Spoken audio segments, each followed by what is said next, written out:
Très chers amis, bonjour. Nous entrons cette semaine dans la paracha Vaishlach avec la confrontation épique entre Yaakov et son frère Esav. Des années auparavant, Yaakov avait été obligé, contraint, de partir de chez lui parce que son frère voulait le tuer. Et effectivement, Yaakov avait, sur le conseil de sa mère, pris la bénédiction paternelle qui devait échouer à Esav, eh bien il l'a pris pour lui. Déjà quelques années auparavant, alors qu'ils étaient tous les deux jeunes, Yaakov s'était arrangé pour récupérer la Bérora, le droit d'aînesse, en échange du plat de lentilles. Si bien que Esav était extrêmement énervé contre Yaakov et il a dit qu'il attendait la mort de son père pour pouvoir tuer son frère, pour pouvoir tuer Yaakov. Nous sommes maintenant des années plus tard, puisqu'entre-temps, Yaakov est parti chez Lavan, il a épousé Rachel, il a épousé Léa, il a eu des enfants, il s'est devenu un chef de famille et il a réussi, même si ce n'était pas facile, à quitter Lavan pour se construire lui-même en tant que famille autonome. Et il retourne vers la terre d'Israël, donc vers la maison paternelle, après tant d'années, et voilà qu'en face de lui, il voit arriver Esav accompagné d'une armée de 400 hommes. Yaakov est saisi de frayeur parce que dans sa tête, eh bien, ce Esav qu'il voit arriver, la dernière fois qu'il l'avait vu, c'était pour le tuer. Et donc maintenant il se dit, s'il vient vers moi avec 400 hommes, c'est sûrement qu'il me veut du mal. Alors qu'est-ce qu'il va faire? Et là nos maîtres mettent l'accent dessus. Il va faire trois choses. Il va prier, il va faire la tfila, il va demander à Hachem de le préserver, de le sauver des mains d'Esav. Il va envoyer des présents, il va envoyer des cadeaux, il va envoyer du bétail, il va envoyer donc beaucoup de biens vers Esav pour l'amadouer. Et en dernier lieu, il va se préparer à se battre si les deux premières conditions ne fonctionnent pas. On peut poser une question simple. S'il a les moyens de se battre, d'ailleurs Rashi lui-même, lorsque Yaakov a peur, Rashi précise, il avait peur d'être tué, mais il avait peur de tuer aussi.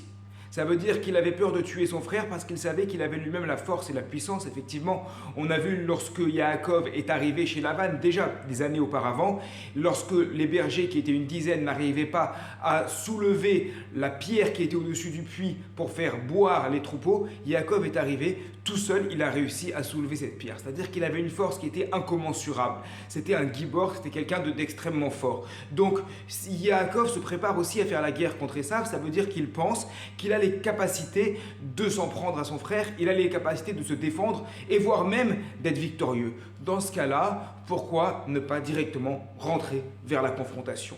Pourquoi ne pas directement rentrer en guerre contre Esav?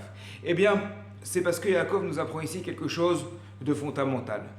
Dans la vie de tous les jours, et d'ailleurs c'est la même chose, ce que l'on apprend dans les sports de combat, dans tous les sports de combat, dans la self-défense, la confrontation, c'est uniquement en dernier recours. Si on peut éviter la confrontation, et c'est un point essentiel dans les relations humaines, même si on sait qu'on est capable d'être ferme, même si on sait qu'on est capable de se battre au sens physique comme au sens figuré, eh bien on doit d'abord essayer d'apaiser la situation le plus possible.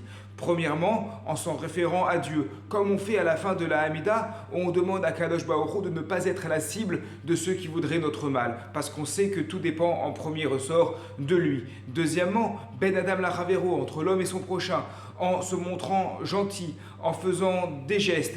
Et effectivement, très souvent, même s'il y a une situation tendue, à partir du moment où l'on fait un geste vers l'autre, eh bien l'autre va être sensible. La plupart des gens sont sensibles lorsqu'on fait des gestes vers eux, et donc en ayant fait ce geste, ça va permettre d'éviter la confrontation. La confrontation, ça va être uniquement en dernier ressort, si on se trouve face à quelqu'un qui est vraiment buté, qui ne veut pas du tout entendre, qui veut à tout prix attaquer. Alors à ce moment-là, oui, si on a la possibilité de se confronter, qu'il s'agisse d'une confrontation physique ou en général dans la vie de tous les jours, c'est plutôt sur le plan professionnel par exemple, des fois une confrontation dans le business par exemple, eh bien on va arriver dans cette, ou alors devant les tribunaux, eh bien on arrivera à ça qu'en dernier recours. C'est ce que nous apprend Yaakov.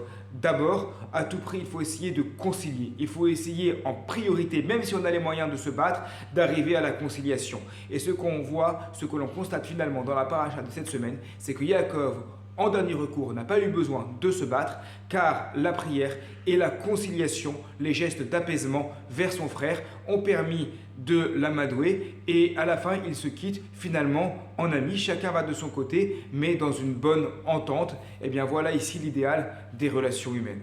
Shabbat Shalom à toutes et à tous.